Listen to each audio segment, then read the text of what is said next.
지난 시간 우리는 하나님께서 신랑으로 또 이스라엘이 신부의 모습으로 나타나는 결혼 언약, 그것에 대해서 좀 살펴봤었습니다. 홍해를 건넌 후에도 뭔가 이제 다 끝났고 평안함이 있을 줄 알았는데 여전한 어려움들은 산재해 있었죠. 그리고 이스라엘 백성은 그 어려움을 만났을 때 불평했고 하나님은 끝없는 인내로 그들의 삶을 이끌어 주셨습니다. 내 백성이 맞다라고 하는 것을 이적으로 전쟁에서 승리하는 것으로 증명해 주셨죠. 오늘 본문은 그 이후의 삶을 다루고 있습니다. 하나님의 능력을 경험했던 이스라엘 백성들이 이후에 어떠한 삶을 살았는지를 좀 보려고 하는데요. 오늘 보는 말씀이 출애굽기 40장입니다. 근데 지난주에 우리가 본 말씀은 출애굽기 19장입니다. 19장부터 40장까지 어마어마한 그 장의 차이가 있거든요. 그래서 이 중간에 어떠한 사건이 있었는지를 좀 살펴보면서 마지막 출애굽기의 대단원을 마치려고 합니다. 자, 우리가 19장에서 봤다시피 하나님께서는 내가 이미 너희들에게 구원을 베풀었다. 그 이유가 뭐냐면 너희는 나의 너무나 사랑스러운 보물이다. 제사장 나라요 거룩한 백성이기 때문이다라고 하나님이 말씀해 주셨습니다. 그러면서 우리 함께 이 생활을 잘했으면 좋겠어 하면서 백성에게 허락하여 주신 것이 십계명이었죠. 그리고 이거를 수여받을 때에 모세와 이스라엘의 대표자들 곧 아론과 그의 아들들과 이스라엘에서 따로 뽑힌 장로 70인은 산으로 올라갑니다. 그리고 그 산에 올라가서 하나님을 뵙고 먹고 마시는 그 엄청난 은혜를 누립니다. 이 은혜를 누리고 언약이 정식으로 체결이 됩니다. 그리고 이 이후에 하나님께서는 모세야 너만 따로 올라와라 라고 말씀을 해주시고 모세가 그 시내산으로 올라가서 얼마나 머무냐면요 40일 동안 그 산에서 내려오지 않고 머물게 됩니다. 자, 하나님께서 자기 백성이 그 기간 동안에 모세에게 무슨 말씀을 주셨냐면 나는 이러한 예배 초소를 너희가 만들었으면 좋겠고 그리고 이러한 규례와 규범을 지켰으면 좋겠다라고 하는 것들을 그 40일의 기간 동안 하나씩 모세에게 알려주고 계셨습니다. 그리고 그러한 상황 가운데에서도 이스라엘 백성들 산 밑에 있잖아요. 이들에게 한 가지 움직임이 일어납니다. 자, 출애굽기 32장 1절입니다. 백성이 모세가 산에서 내려옴이 더딤을 보고 모여 백성이 아론에게 이르러 말하되 일어나라 우리를 위하여 우리를 인도할 신을 만들라. 이 모세 곧 우리를 애굽 땅에서 인도하여 낸 사람은 어찌 되었는지 알지 못함이니라. 백성이 말합니다. 모세가 분명히 산으로 올라가는 걸 보긴 봤는데 40일이 지나도록 내려오지를 않는 겁니다. 아무리 기다려도 내려올 수는 없어요. 올라갈 수도 없고 자기들은 올라갈 수가 없습니다. 그러다 보니 이제 이 사람들이 아론에게 말합니다. 너무 불안해서 못 살겠다. 그러니 우리를 위해서 뭔가 이 불안함을 해소해 줄 장치를 좀 만들었으면 좋겠는데 그것을 만들어 달라라고 신을 만들어 달라라고 얘기를 합니다. 자신들의 불안한 마음을 해소하기 위해서 지금 우상을 만들어 달라고 아론에게 요청을 하는 것이죠. 자, 그런데 이 말을 사실 여러분 오늘날에야 핸드폰이 있고 하니까 연락이 마냥 어렵진 않습니다. 근데 이 당시에 진짜 대면하는 게 아니고서는 사람하고 연락하기가 힘든데 모세가 산으로 일단 올라가긴 올라갔어요. 그런데 아무리 기다려도 내려오질 않습니다. 살았는지 죽었는지 우리는 계속 여기서 기다리곤 있고 이러한 것들을 생각해 볼 때 백성이 지금 두려워하고 불안해하는 게 좀 당연할 수도 있지 않을까라고 하는 생각이 얼핏 들기도 합니다. 그런데 이들의 이 모습이 심상치 않다라고 하는 것을 지금 좀 보려고 해요. 자, 이 이스라엘 백성들 10가지 재앙, 이집트에서 나올 때 10가지 재앙을 경험했고 벼랑 끝에서 홍해를 건너는 기적 또한 경험을 했습니다. 그리고 시내산까지 오는 이 여정길 가운데에서 하나님이 의식주를 계속해서 책임져 주고 계셨고 전쟁에서 승리하는 그러한 능력까지 경험을 했습니다. 그래서 뭐라고 처음에 고백했냐면 하나님만을 따라 살겠습니다 라고 출애굽기 19장에서 여호와의 말씀 따라 살겠나이다 라고 고백했던 모습도 우리가 봤었습니다. 하나님의 임재가 얼마나 강력한지를 그들은 시내산에서 경험을 했었던 것이죠. 그 장면을 좀 하나 보려고 합니다. 출애굽기 20장 18절에서 20절입니다. 뭇 백성이 우레와 번개와 나팔 소리와 산의 연기를 본지라 그들이 볼 때에 떨며 멀리 서서 모세에게 이르되 당신이 우리에게 말씀하소서 우리가 들으리이다. 하나님이 우리에게 말씀하시지 말게 하소서. 우리가 죽을까 하나이다. 모세가 백성에게 이르되 두려워하지 말라. 하나님이 임하심은 너희를 시험하고 너희로 경외하여 범죄하지 않게 하려 하심이니라.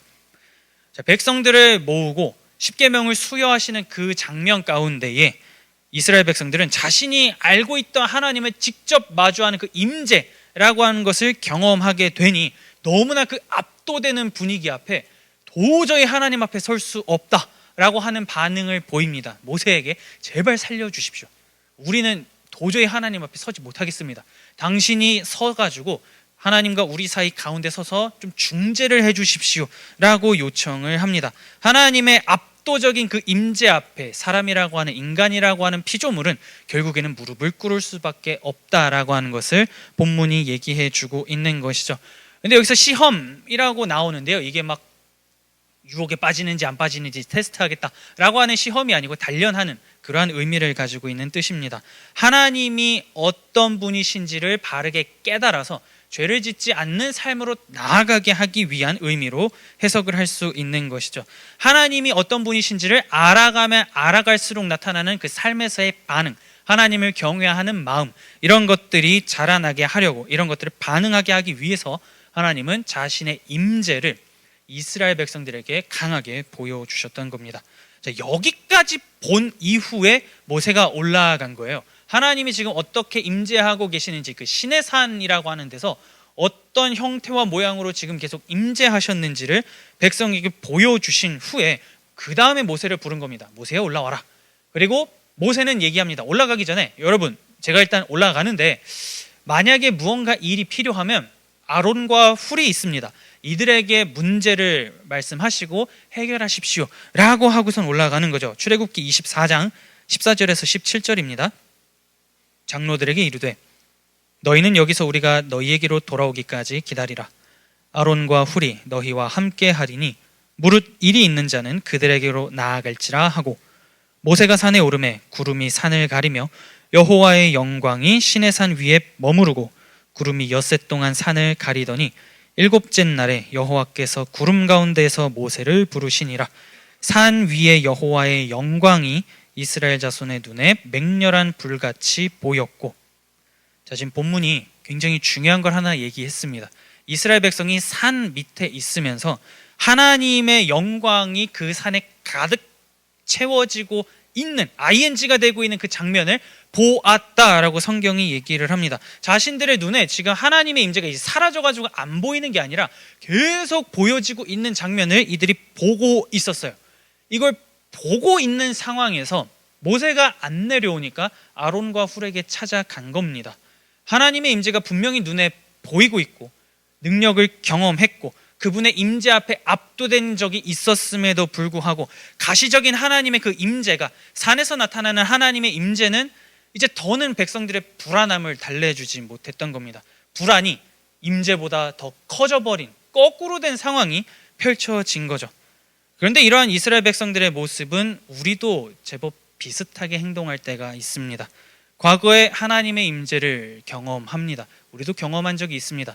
뭔가 말로 표현할 수 없는, 그게 예배가 되었든지 말씀이 되었든지 자연이 되었든지 뭐가 되었든지 간에 그 말로 형용할 수 없이 압도되는 그 경험과 체험을 우리는 가끔, 종종, 때로는 많이 할 때가 있습니다. 그 경험과 임재를 통해서 하나님이 나와 함께 하고 계시는구나 라고 하는 것들을 경험하면서, 아, 이렇게 살아야지, 저렇게 살아야지, 말씀 따라 하나님 붙잡아야지 라고 하는 다양한 생각과 다짐을 우리가 합니다. 그런데 그런 것들을 아무리 경험한다 할지라도 오늘의 불안과 문제가 딱 발발하기 시작하면 언제 그랬냐는 듯 우리는 과거에 경험했던 하나님의 임재, 그리고 오늘 나의 삶 가운데 펼쳐지고 있는 하나님의 능력, 이러한 모든 것들을 싹 부정하기 시작을 합니다. 임재보다 우리도 불안이 더 커지는 모습을 보일 때가 있는 것이죠. 그리고선 이게 너무 불안해지니까 나의 이 불안을 달래줄 나만의 금송아지를 찾고 만들기 시작을 합니다. 이스라엘 백성들은 신의 형상을 만들어서 우리가 좀 안심하게 해달라라고 얘기를 하죠. 이거를 우리식으로 바꾸면 여러 가지가 될 수 있겠죠. 사람이 될 수도 있고, 일이 될 수가 있고, 술이 될 수도 있고, 담배와 같은 그런 기호식품이 될 수도 있습니다. 혹은 유흥 등 여러 가지가 될 수 있겠죠. 나의 이 불안함을 달래줄 나만의 금송아지를 우리는 찾습니다. 그리고 그걸 찾았을 때, 그리고 그게 나한테 맞을 때 너무 기뻐합니다. 금송아지를 만든 후에 이스라엘 백성들처럼요. 출애굽기 32장 6절입니다. 이튿날에 그들이 일찍이 일어나 번제를 드리며 화목제를 드리고 백성이 앉아서 먹고 마시며 일어나서 뛰놀더라. 가시적인 하나님의 임재가 보이고 있었음에도 불구하고 이 우상의 모습이 내 불안을 훨씬 잘 달래줘 우와 하면서 지금 잔치를 벌이며 뛰어놀고 있습니다. 그러면 이러한 백성들의 모습을 보고 있는 하나님의 이 심정이 어떻겠습니까? 당연히 진노를 자아내겠죠. 그래서 하나님께서는 모세에게 막 말씀을 막 계속하세요. 나 진짜 이 백성 가만두지 않을 거야 라는 식으로 말씀을 합니다. 그때 모세가 산에서 자기도 지금 산에 있는데 청천벽력 같은 소리를 막 들은 거잖아요. 그래서 하나님 앞에 엎드려서 절절하게 기도합니다. 그가 어떻게 하나님 앞에 엎드려 기도하는지 좀 보고자 합니다. 11절에서 14절입니다. 모세가 그의 하나님 여호와께 구하여 이르되 여호와여 어찌하여 그 큰 권능과 강한 손으로 애굽 땅에서 인도하여 내신 주의 백성에게 진노하시나이까? 어찌하여 애굽 사람들이 이르기를 여호와가 자기의 백성을 산에서 죽이고 지면에서 진멸하려는 악한 의도로 인도해 내었다고 말하게 하시려 하나이까? 주의 맹렬한 노를 그치시고 뜻을 돌이키사 주의 백성에게 이 화를 내리지 마옵소서. 주의 종 아브라함과 이삭과 이스라엘을 기억하소서. 주께서 그들을 위하여 주를 가리켜 맹세하여 이르기를 내가 너희의 자손을 하늘의 별처럼 많게 하고 내가 허락한 이 온 땅을 너희의 자손에게 주어 영원한 기업이 되게 하리라 하셨나이다. 여호와께서 뜻을 돌이키사 말씀하신 화를 그 백성에게 내리지 아니하시리라 하시니라 라고 얘기를 하죠. 하나님의 그 압도적인 임재를 경험했고 자기 혼자 지금 하나님의 그 진노를 다 감당하고 있는 모세가 나아가가지고 절절하게 백성들을 위해서 기도합니다. 이렇게까지 하나님 앞에서 당당하고 그리고 비통한 심정으로 기도할 수 있는 사람이 얼마나 되겠습니까? 모세가 이제 얘기합니다. 먼저 어떻게 얘기하냐면 하나님, 만약에 이 백성을 여기서 다 죽이시면 지금 여태까지 엄청난 이적을 다 베푸시면서 우리가 여기까지 왔고 이 능력들을 이제 소문이 막 퍼지면서 수많은 이방 민족들이 다 알게 될 건데 이제 여호와가 광야로 무대를 바꿨더니 능력이 갑자기 약해져가지고 자기 백성을 다 죽였더라 라고 하는 그 비난과 약함, 하나님에 대한 그 조롱을 어떻게 감당하시려고 합니까? 그러시면 안 됩니다 라고 얘기를 합니다. 그리고선 뭔가 모세가 이제 상황이 안 될 것 같았는지는 모르겠지만 마지막 이거 하나 걸고 매달리기 시작합니다. 우리를 구원하신 이유가 조상들과 맺은 그 언약, 약속 때문 아닙니까? 라고 하면서 그 약속 하나 붙잡고 우리 백성 살려달라고 모세가 하나님 앞에 매달리기 시작을 합니다. 언약 때문에라도 백성을 지켜주셔야 합니다 라고 하는 거죠. 언약 때문에 출애굽의 사건을 일으키셨는데 여기서 죽이시면 언약을 이행하지 않는 게 되는 거 아닙니까? 하나님, 그러니 언약 때문에라도, 그 약속 때문에라도 백성을 지켜주십시오 라고 얘기를 했고 하나님께서는 그 모세의 기도를 들으십니다. 자, 그런데 여러분, 이러한 하나님의 진노하시는 모습이 여러분은 어떻게 다가오십니까? 좀 생략하긴 했지만 뭐라고까지 말씀을 하시냐면 다 죽일 거야, 다 죽이고 모세 너로 새로 시작하자 라고 하실 정도로 굉장히 진노하십니다. 이러한 모습이 좀 너무 심하다 라고 생각할 수도 있고 혹은 마땅히 화내실 만한 거 아닌가? 정당방위 같은데? 라고 생각을 할 수가 있어요. 그런데 하나님께서 왜 이렇게까지 반응하셨는지도 좀 보려고 하는데요. 십계명을 주실 때 그 말씀 가운데 이러한 내용이 있습니다. 출애굽기 20장 4절입니다. 너를 위하여 새긴 우상을 만들지 말고 또 위로 하늘에 있는 것이나 아래로 땅에 있는 것이나 땅 아래 물속에 있는 것에 어떤 형상도 만들지 말며. 우리가 잘 익히 알고 있는 문구죠. 근데 백성들은 모세를 통해서 똑똑히 들었습니다. 너를 위하여 하지 말라라고 하나님께서는 분명하게 말씀을 하셨어요. 그리고선 백성은 하나님의 말씀에 이렇게 응답합니다. 24장 3절입니다. 모세가 와서 여호와의 모든 말씀과 그의 모든 율례를 백성에게 전하매 그들이 한 소리로 응답하여 이르되 여호와께서 말씀하신 모든 것을 우리가 준행하리이다. 쉽게 말하면 말씀하신 대로 다 행동할게요 라고 지금 이들이 고백을 합니다.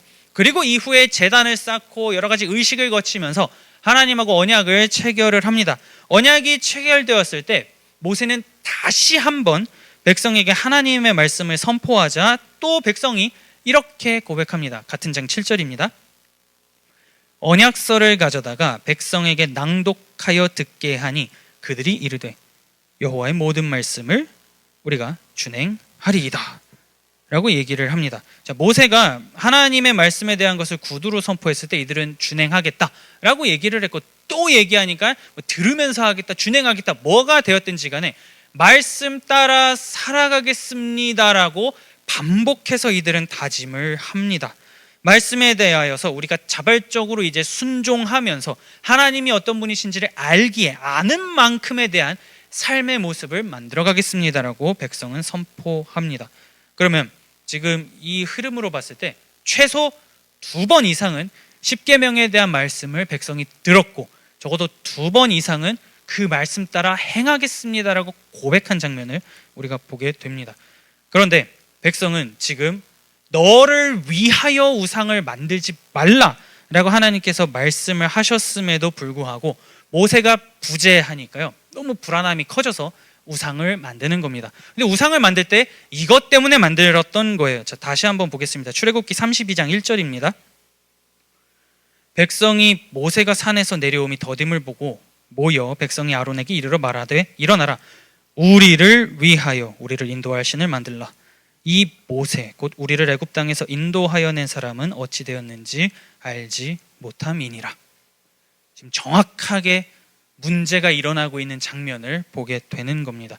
너를 위하여 우상을 만들지 말라라고 했는데 백성들이 너무 불안하니까 우리를 위하여 만들어줘 라고 아론에게 얘기를 하는 겁니다. 완벽하게 언약을 파기하고 있는 모습을 보이는 거죠. 하나님과 인간이 약속, 언약, 계약을 체결했는데 귀책 사유가 지금 사람에게 있기 시작하는 겁니다. 이러한 하나님의 진노가 막 발하니까요, 모세가 하나님으로부터 증거판을 받았음에도 불구하고 이거를 그냥 냅다 백성들 앞에서 던져서 깨트립니다. 그리고 백성들을 위해서 다시 한 번 더 하나님 앞에 기도하며 나아갑니다. 이 백성 제발 살려주십시오. 하나님 다시 한 번만 더 용서해 주시면 안 되겠습니까? 라고 모세가 기도를 합니다. 그러고서 하나님께서 좋다, 이 백성을 내가 용서하겠다 라고 말씀하시면서 자기 자신을 이렇게 계시하십니다. 출애굽기 34장 5절에서 7절입니다. 여호와께서 구름 가운데에 강림하사 그와 함께 거기 서서 여호와의 이름을 선포하실세. 여호와께서 그의 앞으로 지나시며 선포하시되 여호와라 여호와라, 자비롭고 은혜롭고 노하기를 더디하고 인자와 진실이 많은 하나님이라. 인자를 천대까지 베풀며 악과 과실과 죄를 용서하리라. 그러나 벌은 면제하지는 아니하고 아버지의 악행을 자손 3, 4대까지 보응하리라. 자, 이름은 신의 능력과 정체성을 의미합니다. 이름 자체가 그 신의 정체성을 규명을 하는 거죠. 자, 그런데 이 이름을 하나님께서 말씀하여 주실 때 용서가 내 이름이야 라고 지금 선포를 하셨거든요. 그러면 모세의 기도를 내가 들었다라고 하는 응답을 지금 주고 계시는 겁니다. 모세가 이 백성 용서하여 주십시오, 이 백성 살려주십시오 라고 했을 때 하나님이 나는 인자와 진실이 많아 라고 하면서 네 기도 내가 들었어 라고 지금 얘기를 해주고 계시는 겁니다. 만약에 하나님이 용서를 안 하면 하나님이 아니게 되는 거죠. 자기 존재 자체를 자신이 부정하게 되는 겁니다. 그래서 하나님께서는 나는 용서의 하나님이다 라고 하는 그 이름을 알려주시고선 모세에게 다시 십계명을 주십니다. 자, 이제 이거 다시 들고 가서 백성들에게 나아가라 라고 얘기를 합니다. 그리고선 이 백성과 나의 관계가 회복되었다 라고 모세에게 말씀을 하여 주시죠.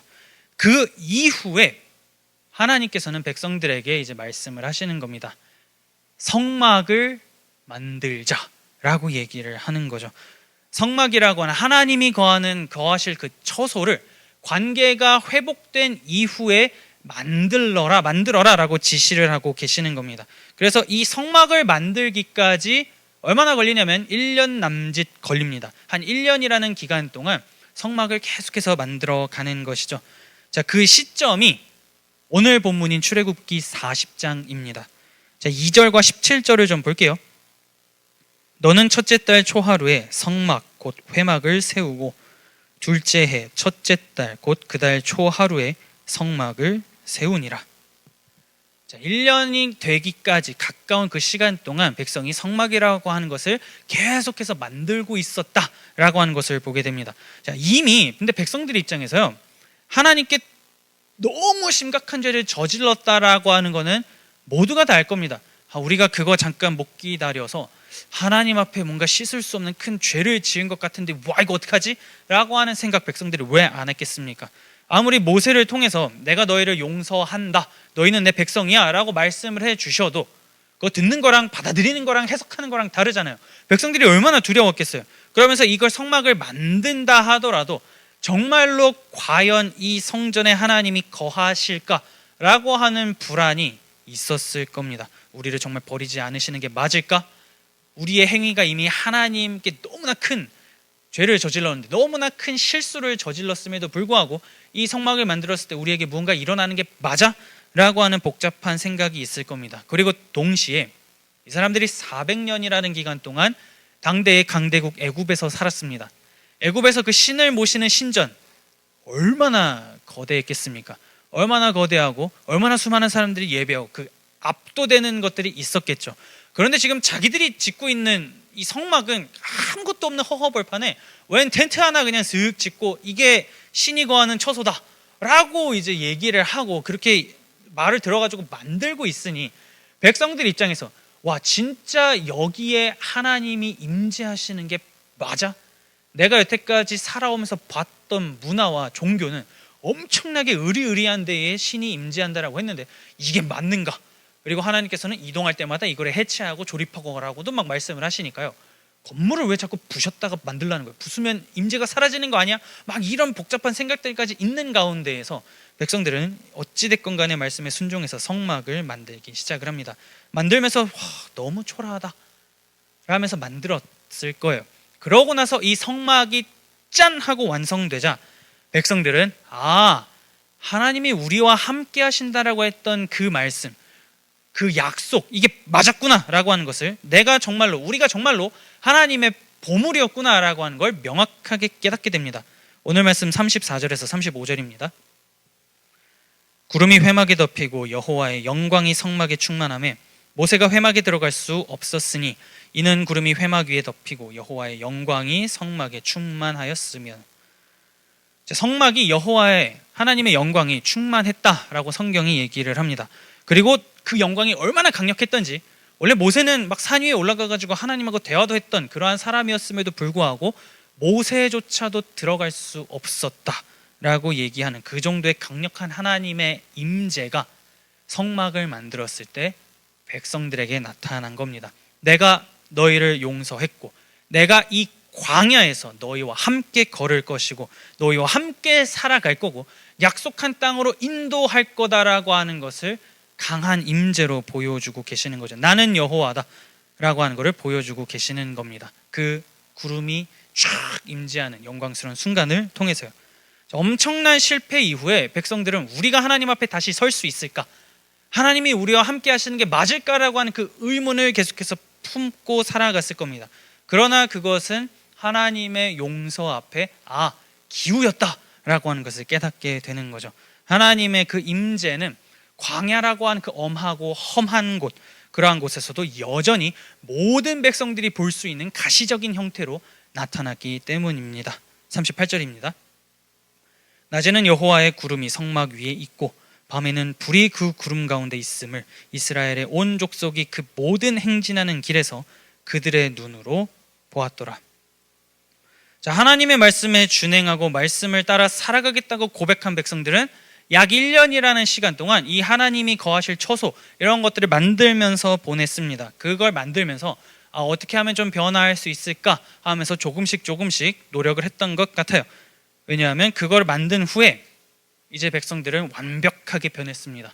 하나님께서 가라 하면 가고 멈춰라 하면 멈추는 아주 순종적인 백성들이 되었기 때문이죠.